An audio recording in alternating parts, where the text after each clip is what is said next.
On Wednesday, the Knicks are going to be hosting the Hawks on thinkingbasketball.net. Ben Taylor's great website. Obviously, everybody knows his YouTube channel. They have a bunch of stats on there. So that Thinking Basketball, they have offensive rating, very simple stuff, but against league average.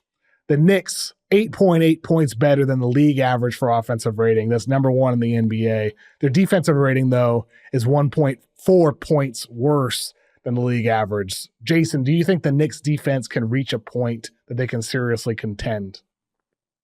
They have the personnel. I mean, like this has been like the biggest thing that stood out to me over the last couple of years covering the league is just how important it is to be fast and to be able to cover ground on the perimeter. How many defenders do you have that can credibly help and make things look congested and uncomfortable, but also chase guys off the 3-point line?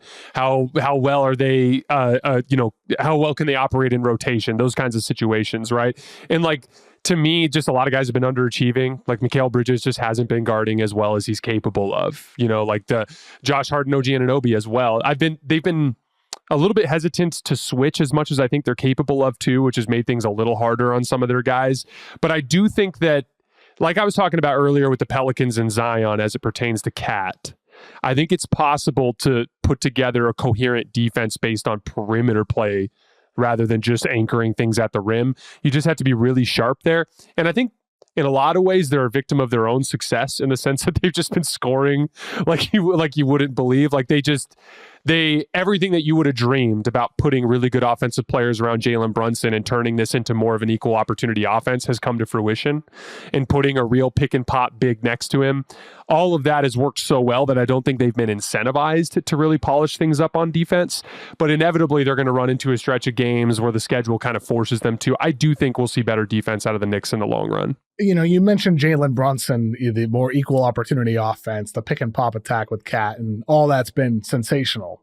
Number one offense in the NBA. It's been excellent. But another Thinking Basketball stat, Brunson, his time of possession, the percentage of time that he has the ball in his hands is 48%. That's number one in the NBA on thinkingbasketball.net. Wait, 48% for the whole team? Are you serious? Yeah, so when he's on the floor, he has the ball in his hands 48% of the time. Wow. So that is number one in the NBA. For reference, Luka is at 35%. So like that, just to put it into perspective with where another guy who has this reputation as having the ball in his hands all the time is Chris Paul, 37%, SGA, 38%. So Brunson at 48% of the time that he's on the floor, the ball is in his hands. Is that sustainable? Because to me, it feels like too much. I know their offense is roaring right now, but I want to see a bit more Cat on the elbows facilitating. I want to see Bridges step up his game. Like I want to see the ball in some other guy's hands more for the playoffs to feel like it's not just all on Brunson. It can't just be all on your little 6-foot guard. To me, I think you need these other points of attack. That's legitimately one of the crazier stats I've heard this year. That is, I wonder how much pace plays a role in that. But that's crazy. Because I tend to agree with you. Now, I think it's complicated in the sense that you want to know who's number two? This is crazier. Do you want to take a guess? Who's number two? I'm going to guess that it's either LaMelo Ball or LeBron James. Who is it? No, it's Dennis Schroeder. Dennis Schroeder. Dennis Schroeder. I like Dennis. I think Dennis can play. 47% of the time, the ball is in Dennis Schroeder's hand when he's on the floor. That's crazy. I know, it's crazy. I will say this though, like they have a lot of guys that are like, and this is what I think is really smart in terms of like pairing stars with different types of players. And I'm sure we'll talk about this a little bit when we get to the Warriors, but like I think off-ball scoring complements on-ball scoring really well. And one of the things that I think is smart about the types of guys they've gone with is like Jalen Brunson does dribble the air out of the basketball. Jalen Brunson does have it in his hands all the time. So if you get guys like, to me, Mikal, OG, and Cat are all like off-ball scorers. They're guys who are really gifted at scoring when you give them an advantage. But yeah, like there are some limitations when you ask them to initiate things. And so I think part of maybe a potential counter there is to come up with like simple pet actions where Jalen Brunson is maybe setting things up, but it's like early in the possession where he gets rid of the ball and someone looks to attack right away, so that at least other people are getting into a rhythm, to your point. But to your point, it's hard to micromanage an offense that's lighting the world on fire. I know exactly, it is. And on the other side of that, we have Trae Young and the Hawks going into New York. I'm sure the fans will be very nice to him on Tuesday night. Trae Young third, by the way, and possession time at 46%. Trae's had an interesting year because in some ways I watched Trae and I'm in love with what I'm seeing. He had his 20 assist game. He's 12.2 assists on the year, but he's shooting only 31% from three. He's below 40% from the field. He's taking only 16.7 shots per game. That's a career low since his rookie season.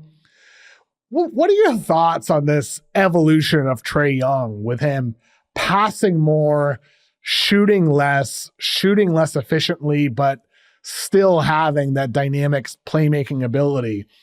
Is this the best Trae we've ever seen? Or do you feel like there's been a decline? What are your thoughts on this evolution of Trae Young, Jason? I think it's the Trae Young that this particular roster needs.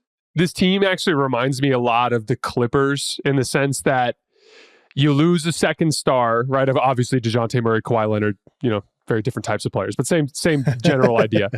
But like the roster build that has been left over is pretty similar in the sense you look at the Clippers and it's like James Harden and Ivica Zubac. It's like kind of match made in heaven for ball screens, and then just athlete. Every athlete just runs and jumps as well as everybody else does and can do some basic rudimentary shooting and driving, closeout, stuff like that.